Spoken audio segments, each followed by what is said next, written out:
Assalamualaikum warahmatullahi wabarakatuh. Yang terhormat Bapak Agung Augustrianto SE MBA, selaku dosen pengampu mata kuliah Tata Kelola Perusahaan.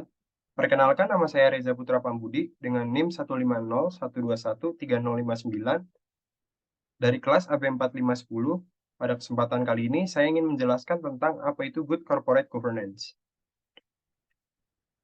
Adapun topik pembahasan yang ingin saya sampaikan, yaitu yang pertama, definisi Good Corporate Governance, yang kedua, tujuan dan manfaat Good Corporate Governance, yang ketiga, struktur Good Corporate Governance, dan yang keempat, implementasi prinsip Good Corporate Governance pada PT Jasa Raharja.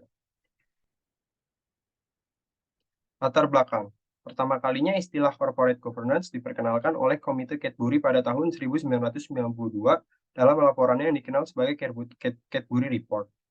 Laporan inilah yang menentukan praktik corporate governance di seluruh dunia. Isu corporate governance semakin berkembang ketika beberapa peristiwa ekonomi penting terjadi. Krisis keuangan Asia pada tahun 1997, dilanjut dengan kejatuhan perusahaan besar seperti Enron dan WorldCom tahun 2002, serta adanya isu terbaru yaitu krisis subprime mortgage di Amerika Serikat pada tahun 2008. Peristiwa tersebut menyadarkan dunia akan pentingnya penerapan good corporate governance. Dampak dari krisis tersebut, banyak perusahaan berjatuhan karena tidak mampu bertahan. Definisi Good Corporate Governance adalah upaya perbaikan terhadap sistem, proses, dan seperangkat peraturan dalam pengelolaan suatu organisasi yang pada esensinya mengatur dan memperjelas hubungan wewenang, hak, dan kewajiban semua pemangku kepentingan baik Dewan Komisaris maupun Dewan Direksi.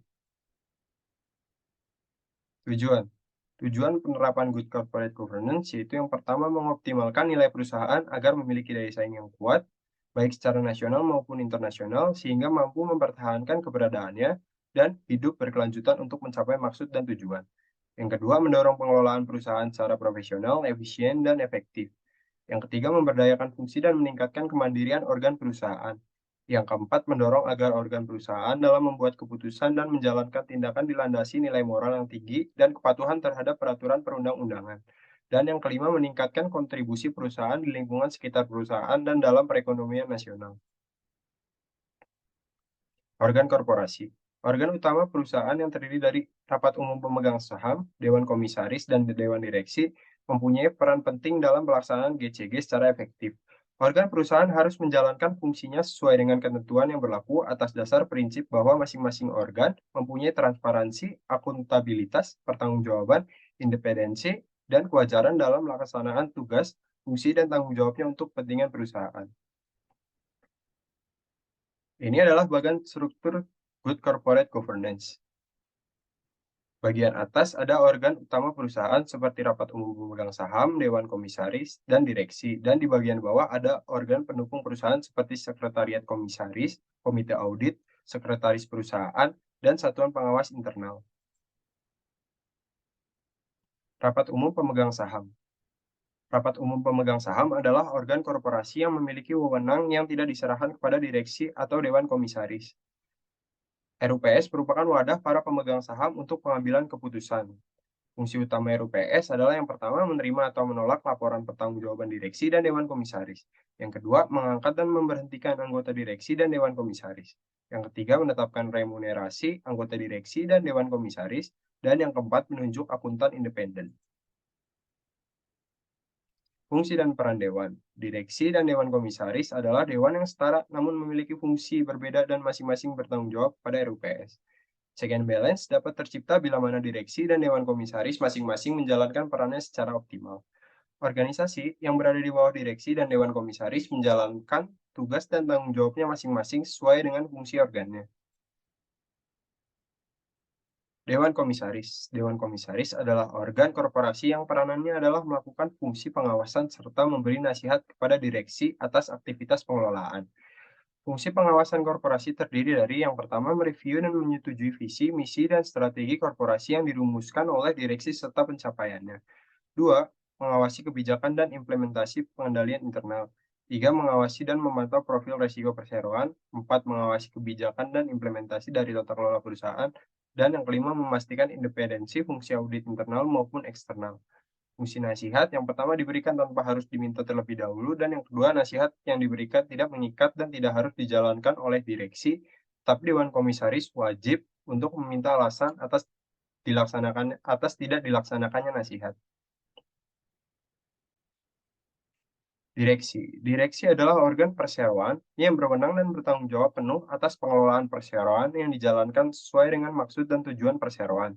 Tugas dan fungsi direksi antara lain yang pertama direksi adalah sekumpulan orang yang ditunjuk oleh RUPS untuk mengelola perseroan dan bertanggung jawab secara kolegial maupun secara pribadi. Direksi adalah organ yang sepenuhnya mandiri dan berhak untuk mengambil keputusan untuk kepentingan perseroan dengan memperhatikan ketentuan perundang-undangan yang berlaku. Ini adalah contoh bagan organisasi yang terdiri dari rapat umum pemegang saham, dewan komisaris, dewan pengawasan, dan sebagainya. Implementasi prinsip Good Corporate Governance pada PT Jasa Raharja. PT Jasa Raharja sebagai salah satu BUMN mengambil posisi utama untuk mendorong terlaksananya pengelolaan perusahaan dengan berupaya merumuskan dan menerapkan prinsip-prinsip pengelolaan perusahaan yang baik. Penerapan prinsip-prinsip ini sangat diperlukan agar perusahaan dapat bertahan dan tangguh dalam menghadapi persaingan yang semakin kuat.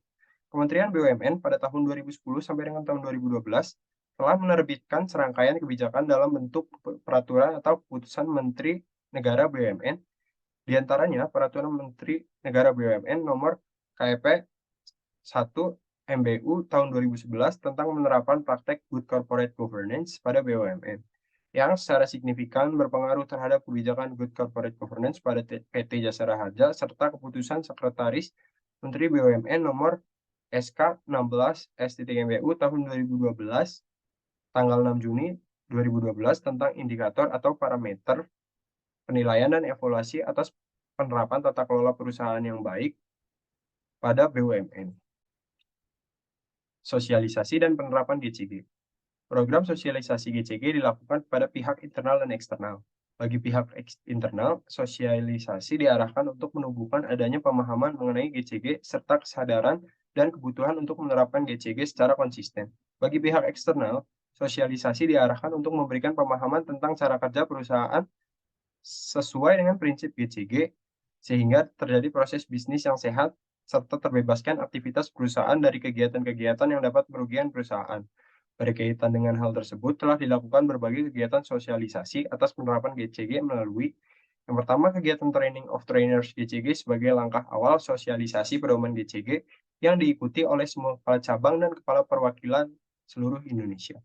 Yang kedua, pembuatan petunjuk teknis sosialisasi GCG PT Jasa Raharja sesuai dengan keputusan Direksi Nomor KEP 128 tahun 2017 tanggal 23 Maret 2017. Pada tahun 2019 telah melaksanakan kegiatan sosialisasi GCG bagi pegawai di 29 kantor cabang dan 63 kantor perwakilan serta penandatanganan pernyataan komitmen pedoman perilaku oleh seluruh pegawai perusahaan. Dan yang keempat, melakukan uji tingkat pemahaman pegawai atas pedoman dan penerapan GCG di lingkungan perusahaan. Pelaporan penerapan GCG. Sebagai wujud akuntabilitas dan pertanggungjawaban atas penerapan GCG, perusahaan harus menyusun dan menyampaikan laporan pelaksanaan GCG kepada pemegang saham dan stakeholders lainnya pada setiap akhir tahun yang dimuat dalam laporan manajemen dalam laporan tahunan. Laporan sekurang-kurangnya mengungkap praktik tata kelola perusahaan yang baik minimal mencakup informasi mengenai yang pertama, uraian tugas dan tanggung jawab Dewan Komisaris dan Direksi, yang kedua, uraian tugas dan tanggung jawab sekretaris perusahaan, yang ketiga, uraian tugas dan tanggung jawab satuan pengawasan intern, yang keempat, uraian implementasi manajemen risiko, yang kelima, uraian tentang aktivitas dan biaya yang dikeluarkan berkaitan dengan tanggung jawab sosial perusahaan, dan yang keenam, akses informasi dan data perusahaan, yaitu uraian mengenai tersedianya akses informasi dan data perusahaan kepada publik, seperti website, media massa, mailing list, bulletin, dan sebagainya. Sekian penjelasan dari saya. Terima kasih. Mohon maaf bila ada salah kata. Semoga penjelasan saya dapat dipahami. Wassalamualaikum warahmatullahi wabarakatuh.